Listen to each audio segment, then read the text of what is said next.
حضرت ابو سعید خدری رضی اللہ تعالیٰ عنہ سے مروی ہے کہ حضور صلی اللہ علیہ وسلم نے فرمایا، جب تم اذان سنو تو وہی کلمات کہو جو مؤذن کہتا ہے، یعنی اللہ اکبر، صرف حی علی الصلاۃ اور حی علی الفلاح کا جواب میں لا حول ولا قوت الا باللہ العلی العظیم. اور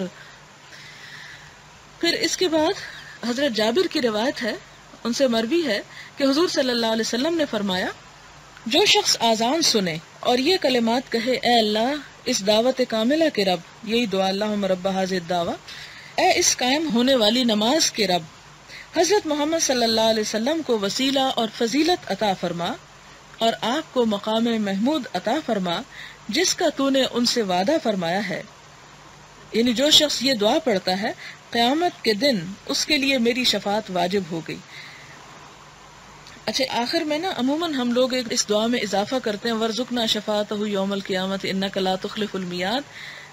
یہ مسنون الفاظ نہیں ہیں، یہ ہم نے خود ایڈ کر لیے ہیں. شاید اس حدیث کے جواب میں لوگوں نے اس کو اضافہ کر لیا کہ جس میں آپ نے فرمایا کہ قیامت کے دن اس کے لیے میری شفاعت واجب ہوگی.